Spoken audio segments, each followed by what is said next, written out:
ఇంట్లో మనం నలుగురికి లేదా ఐదుగురికి వంట చేయగలం. అంతకంటే ఎక్కువ మందికి వంట చేయాలంటే కొంచెం కష్టమైన పనే.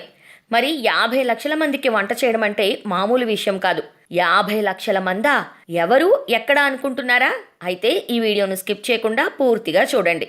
మహాభారతంలో కురుక్షేత్ర యుద్ధం సమయంలో 50 లక్షల మంది పాల్గొన్నారు. వారికి వంట వండిన వారు ఎవరు అనే ఈ ఆసక్తికరమైన విషయం తెలుసుకుందాం పదండి. మహాభారత యుద్ధంలో కౌరవుల పక్షాన కొందరు, పాండవుల పక్షాన కొందరు, ఇలా అందరూ కలిసి 50 లక్షలకు పైగా కురుక్షేత్ర యుద్ధంలో పాల్గొన్నారు. కానీ ఇంత జరుగుతున్నా ఇద్దరు రాజులు పాల్గొనలేదు. అందులో ఒకరు విదర్భ రాజైన రుక్మి, రెండవది బలరాముడు. ఆ ఇద్దరూ తప్ప అన్ని రాజ్యాలు పాల్గొన్నాయి. దక్షిణ భారతదేశంలోని ఉడిపి రాజ్యం కురుక్షేత్ర యుద్ధానికి వచ్చింది. ఉడిపి రాజైన నరేషుడు సైన్యాన్ని తీసుకుని యుద్ధ ప్రాంతానికి వెళ్ళినప్పుడు కౌరవులు తమ వైపు నిలబడాలని, మరోవైపు పాండవులు తమ వైపే నిలబడాలని కోరుతారు. అప్పుడు ఉడిపి రాజు తన తెలివితో ఎటూ వెళ్లకుండా సలహా కోసం శ్రీకృష్ణుడి దగ్గరికి వెళ్తాడు. అందరూ యుద్ధం గురించే ఆలోచిస్తున్నారు. మరి ఇన్ని లక్షల మందికి భోజనాల గురించి ఎవరైనా ఆలోచించారా? ఎవరు వండి పెడతారు అని శ్రీకృష్ణుణ్ణి అడుగుతాడు. మీరన్నది నిజమే, మరి మీ దగ్గర ఏదైనా సలహా ఉందా అని నరేషుణ్ణి శ్రీకృష్ణుడు అడుగుతాడు. అప్పుడు నరేషుడు, ఇప్పుడు జరుగుతున్న ఈ మహాయుద్ధం అన్నదమ్ముల మధ్య నడుస్తున్నది. నాకు ఈ యుద్ధంలో పాల్గొనడం ఇష్టం లేదు. అందువల్ల నేను నా సైన్యం ఇరు వర్గాల యుద్ధంలోనూ పాల్గొనం. వారందరికీ భోజనం చేసి పెడతాము అని ఉడిపి రాజు చెబుతాడు. అప్పుడు శ్రీకృష్ణుడు, రాజా, మీ ఆలోచన చాలా అద్భుతమైనది. 50 లక్షల మందికి భోజనం వండడం అంటే మామూలు మాటలు కాదు. అది నీ వల్లే సాధ్యమవుతుంది. అందరికీ భోజనాలు తయారు చేయమని చెబుతాడు. 50 లక్షల మందికి భోజనాలు వండాలంటే భీముడు మరియు అతని సైన్యానికి మాత్రమే వీలవుతుంది. కానీ ఈ సమయంలో పోరాడడం భీముడుకు ముఖ్యం. అందువల్ల భీముడు యుద్ధక్షేత్రం వదిలి రాలేడు. అందువల్ల నీ ఒక్కడవే ఇంతమంది సైన్యానికి వంట చేయగల సమర్థుడు అని వంట వండమని కోరతాడు శ్రీకృష్ణుడు. నరేషుడు తన సైన్యంతో కలిసి అక్కడ ఉన్న సైన్యాలకు భోజనం తయారు చేస్తాడు.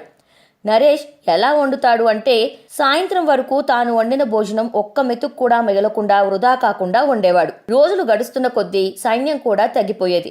అయినా సరే వంట మాత్రం అందరికీ సరిపోయేలా వండేవాడు నరేషుడు. అది చూసి అందరూ ఆశ్చర్యపోయేవారు. ఇది ఎలా సాధ్యం?